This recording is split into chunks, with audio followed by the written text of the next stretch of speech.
পিঁপড়ে ও পায়রার কাহিনী।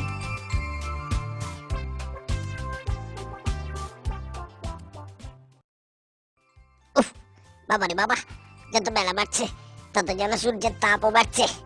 কি গরম রে ছাই, আর পারি না বাবা। এদিকে একটু জল যে খাবো তার ছাতা কোনো হদিস নেই। তেষ্টায় গলা শুকিয়ে গেল রে বাবা। আর হবে এবার কি করে?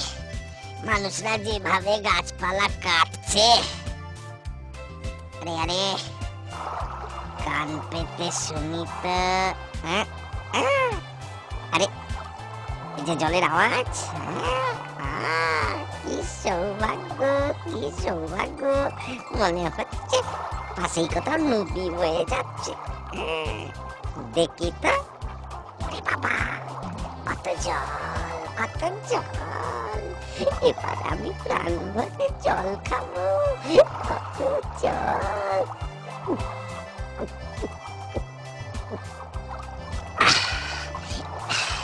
সত্যি সত্যি জলে জীবন, জলে জীবন।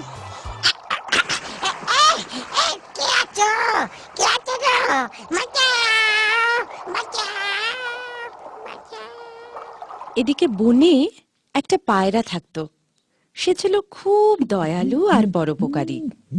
পিঁপড়ের সাহায্য চাওয়ার আওয়াজ তার কানে পৌঁছল। আরে, কার যেন চিৎকার শুনতে পাচ্ছে। কে আছো? কেউ আবার বিপদে পড়লো না তো দেখি।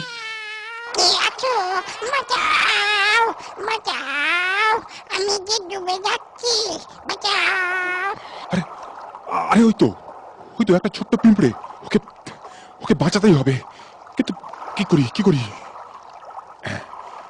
আমার মাথায় একটা বুদ্ধি এসেছে। পরোপকারী ও বুদ্ধিমান পায়রা তার ঠোঁট দিয়ে গাছের একটি পাতা ছিঁড়ে পিঁপড়ের সামনে ফেলে দিল। বন্ধু, বন্ধু, না ওই পাতাটার উপর সাঁতরে উঠবার চেষ্টা করো। আর পিঁপড়ে যেই না ওই পাতার উপর সাঁতরে উঠল, অমনি পায়রাটি তার ঠোঁট দিয়ে পাতাটিকে তুলে ডাঙায় এনে পিঁপড়েটির প্রাণ বাঁচালো। ধন্যবাদ বন্ধু, ধন্যবাদ। আমি আমি তোমার কাছে চিরকৃতজ্ঞ থাকবো। ঠিক আছে, ঠিক আছে, ঠিক আছে। বেশ কিছুদিন কেটে গেল। একদিন এক ব্যাদ এলো নদীর তীরে শিকার করতে, আর তার চোখ গেল গাছের দিকে বসে থাকা সেই পায়রাটির দিকে। একটা পায়রা দেখছি।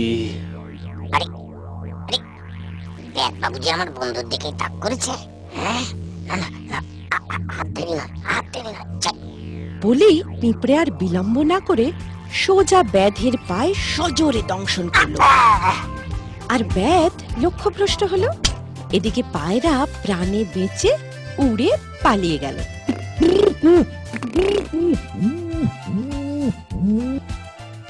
অন্যকে বিপদের হাত থেকে রক্ষা করলে নিজের বিপদের দিনেও কিন্তু অন্যের সাহায্য পাওয়া যায়।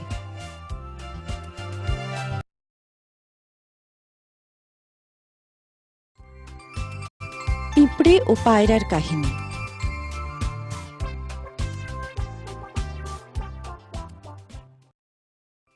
উফ, বাবারে বাবা, যত বেলা বাড়ছে তত যেন সূর্যের তাপও বাড়ছে। কি গরম রে ছাই, আর পারি না বাবা।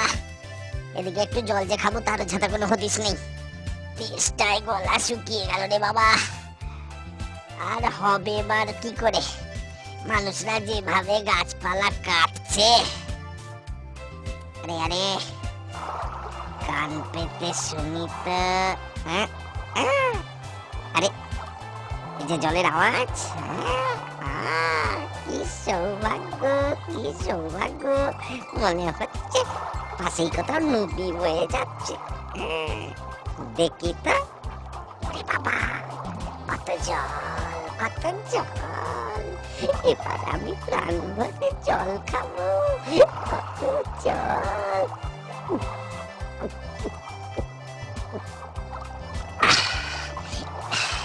সত্যি সত্যি জলে জীবন, জলে জীবন। কে আছো, কে আছো গো?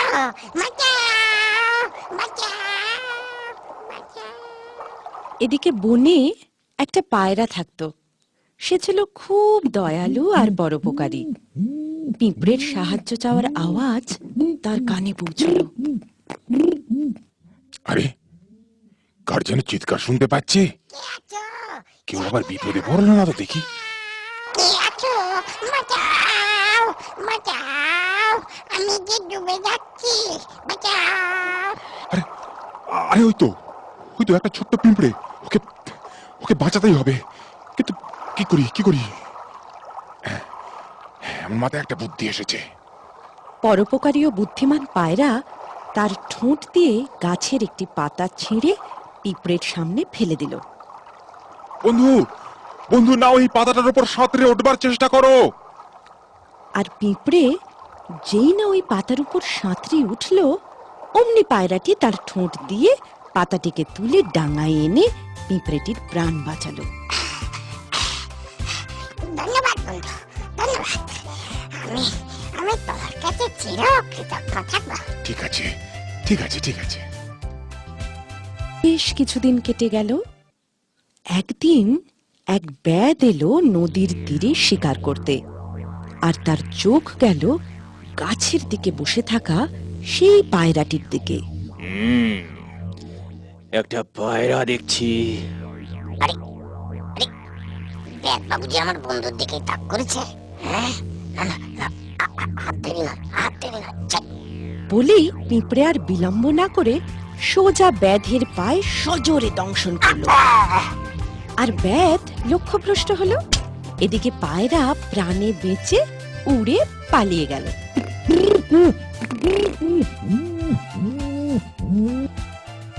অন্যকে বিপদের হাত থেকে রক্ষা করলে নিজের বিপদের দিনেও কিন্তু অন্যের সাহায্য পাওয়া যায়।